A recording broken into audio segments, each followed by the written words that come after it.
Biblia, soma hapo. Utafungua Mwanzo 2:24. Anapofungua pale, maana yake nimewaambia uchumba ni muda wa maandalizi, kwa kuwa unajiandaa kuingia katika agano takatifu. Ndio naona walioingia kabla kufanya agano takatifu, siku unaamua sasa narudi kanisani nibariki ndoa, hawatakufungisha ndoa kwanza. Padri watawatenganisha na mwenzako, muungane, na hiyo siku kila mtu anaenda kulala kwake, mnakuwa kama mnaenda kuanza upya. Maana yake usichukue uchafu uliokuwa unaishi ndani yake uingize katika agano takatifu. Msifu Yesu Kristo. Jamani, tuko pamoja?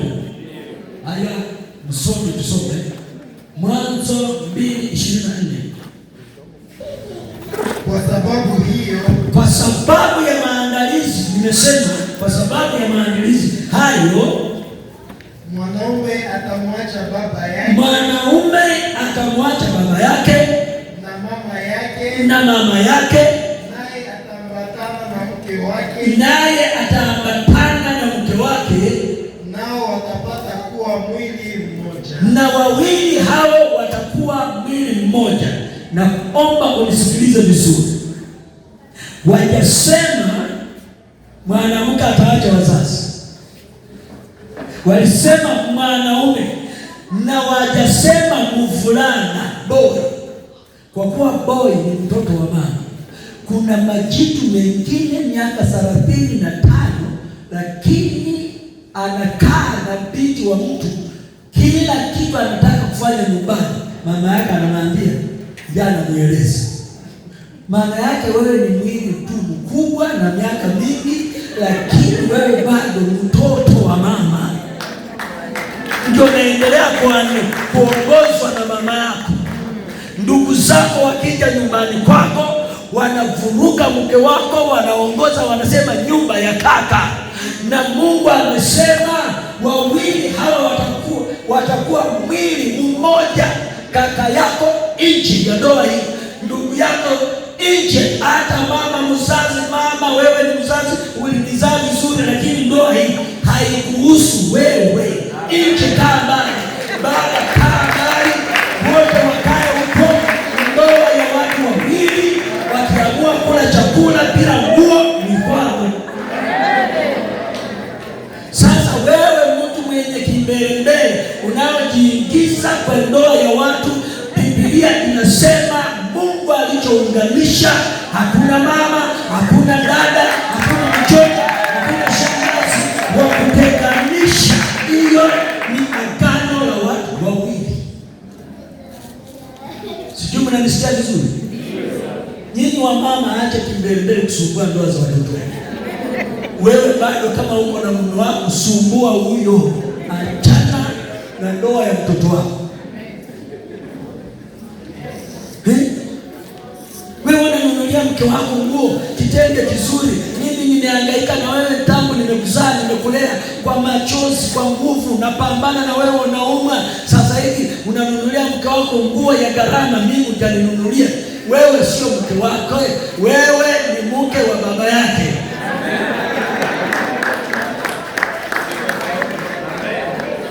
Halo.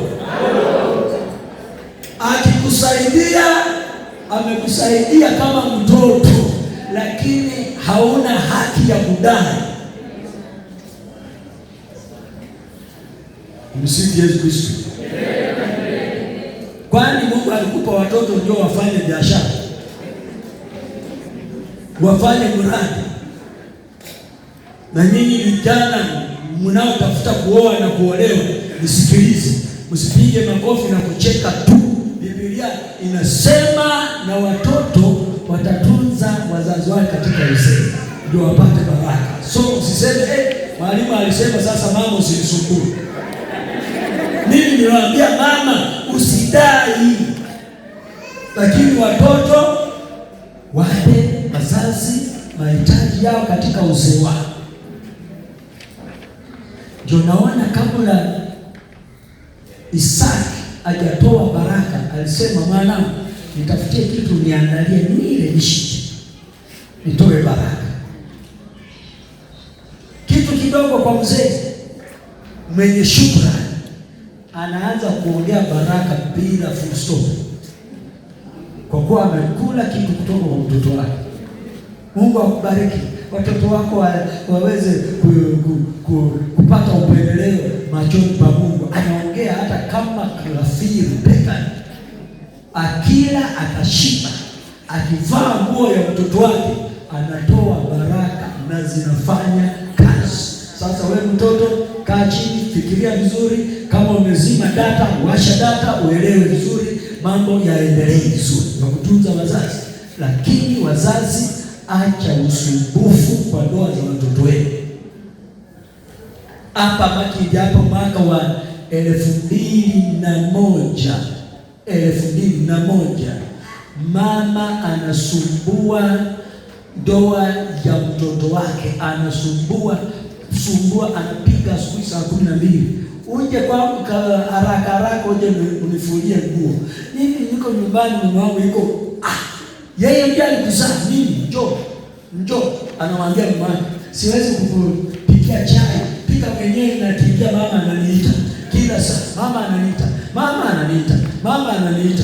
Siku moja jamaa kumbe amejaa na hasira, anaendesha bodaboda, akaenda sijui wapi Kisenyi huko, akanunua panga, akapitisha kwenye mashini, akainoa vizuri, akafunga kwa pikipiki, akaenda anapata mama amekaa kwenye shedi anakunywa chai.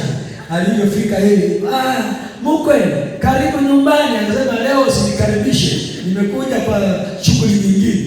Toka pale, pitisha panga, shingo, kichwa chini, akabeba kichwa, akafunga kwa pikipiki.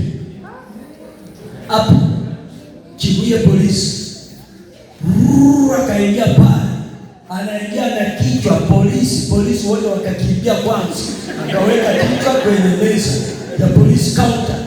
Msumbufu anaosumbua ndoa yangu nimemleta leo polisi. Akarudi akachukua pikipiki yake, walienda kutafuta, baadaye wakampata, wanapata kichwa kiko polisi, mwili mzima umebaki nyumbani.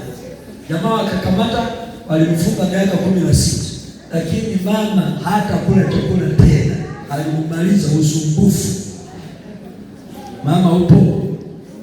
Mama wasumbufu, tumsifu Yesu Kristo.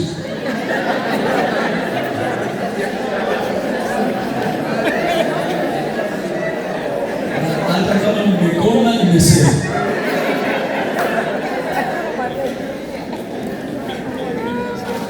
So uaminifu maana yake kuwa mkweli, kuwa muwazi katika changamoto. Ili naongelea wote. Baba akipata hela, akiweka kwenye pochi yako, siku hiyo jana analia upande huu. Hataki aweke pochi, mke wake ahesabu hela, ajue zimeingia ngapi. Mumekuwa mwili mmoja, sio katika kitanda na mapenzi ya ndoa tu. Kwa hela uwe mwaminifu, kwa maendeleo uwe mwaminifu. Sasa nyinyi wa mama mko na tabia, sio nyinyi Waganda hapa wanasema esente zechikasi hazijulikani ziko ngapi. Na siku hizi mama mnatengeneza hela, lakini unaomba vitunguu, unaomba chumvi, sente zechikasi za kwako zinajua kuenda kwenye kuchonga kucha. Na nyinyi wa mama mmekuwa wavivu mpaka siku hizi wanawasugua na miguu. Bila kukusugua miguu sijui mnafananaje, naye unalipia pesa. Lakini sijasema usipeleke miguu yako wasugue, nenda wakusugue ufanane mzungu, lakini uwe mwaminifu na mume wako ajue umeingiza ngapi. Mfanye bajeti pamoja. Amina. So nikirudi huku kwa vijana, naomba unisomee Siraki 26. Wasichana mko wapi? Wacha nione. Unaotafuta mko wapi? Mkono juu. Mbona wachache wako nyuma? Kwa kuwa wajapata ndio wameweka huko nyuma, mmesaulika huko. Sasa kama mko nyuma, nisikilize, kwa kuwa mtu aliyoandika BBC na huyu 26, huyu mtu aliandika vibaya. Sasa mimi sijui nifanyeje, lakini wacha tu wasome. Hii ni kwa ajili ya wadada wanaotafutwa, na inahusika wadada na inahusika na wazazi hapa, wazazi na wadada hapa. Soma kwenda. Usiamini kabisa binti aliye mtovu wa haya. Soma vizuri. Usiamini kabisa binti aliye mtovu wa haya. Usiamini kabisa binti. Biblia nyingine ya Kiswahili inasema binti mwenye macho makavu. Akitembea hivi unaona macho. Wanamwambia mzazi, usimupe nafasi binti mwenye macho makavu. Biblia asije akatambua ulegevu wako, asije akagundua kwamba mama au baba wewe umekuwa mlegevu. Unajua siku hizi watoto wazazi wanaogopa watoto, sio watoto wanaogopa wazazi siku hizi. Nimeenda kwenye familia moja, baba anaweka taarifa ya habari, tunasema mimi nataka katuni, akachukua remote kwa baba akaacha. Nikasema mimi nimekaa nyumbani mpaka nimemaliza primary, secondary, nikaingia university. Kuna redio na TV sijawahi kugusa mpaka siku nilinunua ya kwangu nyumbani. Unagusa redio hii ulichangia shirika. Sasa leo wewe ndio nalipa subscription ya mwezi, wewe ndio ulinunua TV, lakini mtoto ndiye anaitumia, wewe mwenyewe unamuogopa. Ushindwe kwa jina la Yesu.